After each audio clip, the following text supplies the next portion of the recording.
Hello guys, welcome back to another video today, and today we'll be reviewing the Transformers Studio Series 91, The Revenge of the Fallen. So it's Happy New Year to all of you guys. Hopefully this new year is better than last year for all of you guys.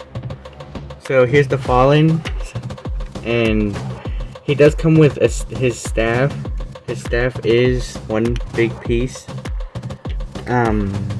It can break apart in two by these little clips right here, and then you just clip them together, and then it can become one. But here's the Fallen. He is articulated, but the only issues that I have with him is that right here these pieces are clipped into his arms, so it limits his articulation sometimes. But they are really movable. They can move up. They can go all the way up like this. Sometimes I just take these off because they just kind of get in the way sometimes. But those are the only problems I have with this figure. But before we really start the review, let's talk about the box. So here's the box. Here's the Fallen. Now the Fallen is a really good figure. The box art is real nice, and it does say the Fallen engages Optimus Prime in a fierce final battle, Prime against Prime. So that's the description for him. 17 steps, and he is number 91 of the Studio Series, and he is a leader class. So as soon as you open the box, he does come with a background, but it's the same background that Jetfire came with. Well, for me it's a new background because I don't have Jetfire's background no more, but so I'll use this as a display piece for the Fallen or Jetfire. But here he is, and he does look cool in his background. And if you unclip this, you put it in his hand like this, and then you clip it back in place, and then he can hold his staff like that. And I think that's really cool that they included this specific background of the pyramids that he tried to blow up. So we'll talk about his staff. The staff is not 5mm millimeter compatible. So if you take a regular figure and try to peg it into their hands, it can't peg in. The only way you can peg in is by these little clips on the side, and just peg it in like that. Well, Megatron's hands can't.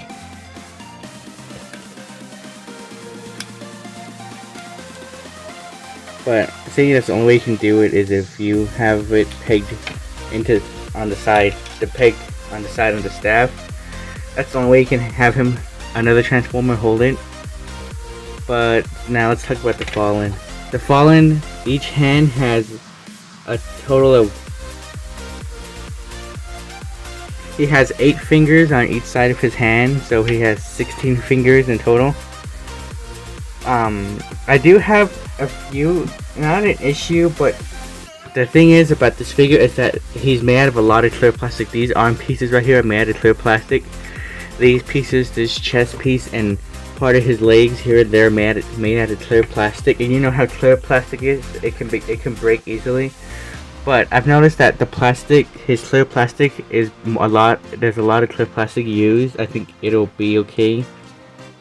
It seems like the plastic is really thick, so I'm sure it'll be okay. He does have another feature where if you remove his face, like Prime did, where he said, "Give me your face." He does have another face, and he can scream. He can scream like he's in pain. So he can look up, and then he can scream. And his mouth can open. He does have light piping, but I don't really take off his face that much. But that's how the Fallen looks. Now this figure is good. It is better than I thought from when I first heard about it. It is a lot better than I thought it would be. And he can hold his staff like that. I like to make him hold it with both hands like this. So there's the Fallen. Now let's compare him next to the original Revenge of the Fallen. The Fallen. If I can just get him to stand and hold together. Now I think this Fallen definitely beats him. For one, he can stand on his own. He doesn't have spring-loaded feet, and he actually can hold the Studio Series can hold together a lot better than this guy can. And this guy was a good. He is still a good figure, but over the years he's been. I don't know. I think his age, like this piece is loose. His feet are kind of loose. His feet are spring loaded. And this is, I think the Studio Series one is so much better. It is an improvement, but this is still a good figure, the original one. Next size comparison is the Transformers Studio Series. I think it's 4, or I'm not sure what number Grimlock was, but the Age of Extinction Studio Series Grimlock compared to the Fallen. And Grimlock is the Fallen is taller when you compare the head, but Grimlock's horn is taller overall. But that's how he looks in robot mode. Next up is the Transformers Siege Megatron. And he is bigger than Megatron, of course. The Fallen is the leader of the Decepticons, so he would be bigger than Megatron. And then here he is with the Transformers Studio Series 86 Grimlock, and he is bigger than Grimlock.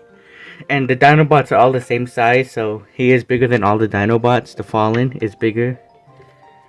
And then next up on the list is the Transformers Earthrise Optimus Prime. And Optimus is a lot smaller than the Fallen. And that's how they look together. You can see Prime from down there. Prime's only right here. And the Fallen is so much bigger than him. I can't wait to get the Studio Series 44 reissue of the Buzzworthy Bumblebee, so I can combine him with Jetfire, so they could fight the Fallen like they did in the movie. Next up on the list is... sorry, not the list. I got so used to saying that. Here he is compared to the Transformers Studio Series Jetfire.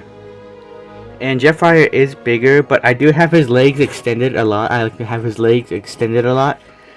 So of course Jetfire is gonna be bigger. So here he is with Jetfire. He still is a big figure. The Fallen is still a big figure when compared to Jetfire. But I think this is how they were in the movie, because Jetfire was really tall in the movie. But here he is compared to the Fallen. Now, here he is compared to the Transformers Studio Series 49 Bumblebee. Now we gotta put the camera down. So here he is compared to Bumblebee. Let me stand Bumblebee upright. Here he is compared with Bumblebee. And he just towers over Bumblebee. Next up on the list, here he is compared to the Revenge of the Fallen Sideswipe. And he is a lot bigger than Sideswipe. And then here he is compared to the Transformers. I think this is Ratchet's number 4, 04 Ratchet Studio Series. And he is a lot bigger than Ratchet too. And then one more size comparison. Here he is next to the Transformers Studio Series Ironhide, the Dark in the Moon version, for those of you who don't know. And here they are. I wish Ironhide fought with the Fallen. I would like to see that. That would have been cool if he fought with the Fallen. But that's all the size comparisons there are that I'm going to show. But I'll talk a little bit more about the figure, just a little bit more. So you can take the staff out just like this.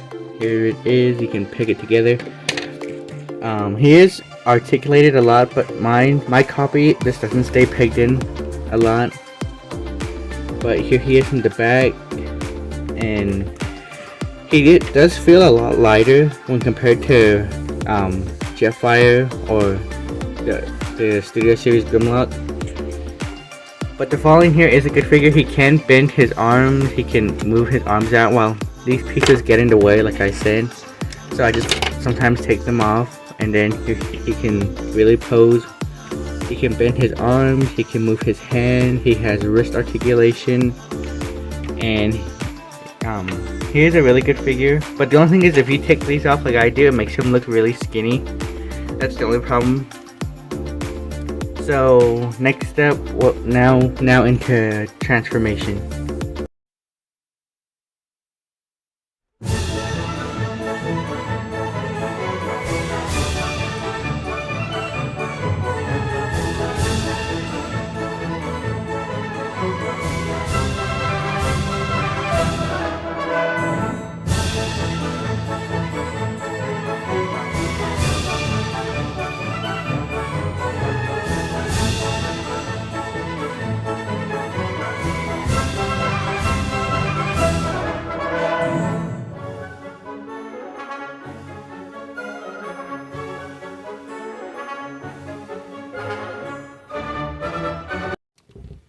And that was the transformation. So as you guys can see, you have to tab in everything perfectly or else it has a hard time tabbing staying together. And these parts on his back that I was talking about earlier, they do have a when you transform them, they kind of fall off. So when I transform it, I just take the whole thing off. Now as for weapon storage, these pegs underneath in this hole right here, you're just gonna peg it in right here. Sometimes it's a little hard to do, but you can do that, and then that's how it looks. So it looks like he has missiles or something, and then do that for the other side, and that's how the Fallen looks. But when you transform him, you gotta be careful because it's a lot of clear plastic. But here's the vehicle mode. Looks good. Well, he never transformed the movie, but from the concept art, it does look like a nice spaceship. Here it is. Here he is compared to the original Fallen, and I think this one looks a lot better because this one looks like just. Here he is compared with the original 2009 Fallen, and I think the Studio Series one looks better. Just because this one it is cool, but I don't know, it doesn't really. It is cool for what it is, but I think this one looks better because it's like an alien ship with all this stuff on it, and it has spares on it, and right here is a brighter color, the window, the jet window. But it is they look great together, but I think the Studio Series one is better. So next comparison, here he is with Ironhide, and he is bigger than Ironhide. And then here he is with Ratchet. And then here he is with Optimus Prime. Earthrise Optimus Prime. And I didn't transform the Studio Series 49 Bumblebee just because I really don't want to deal with it. So here he is with Bumblebee. In robot mode, that's how he looks side by side by Bumblebee. I mean vehicle mode. And that's the Fallen.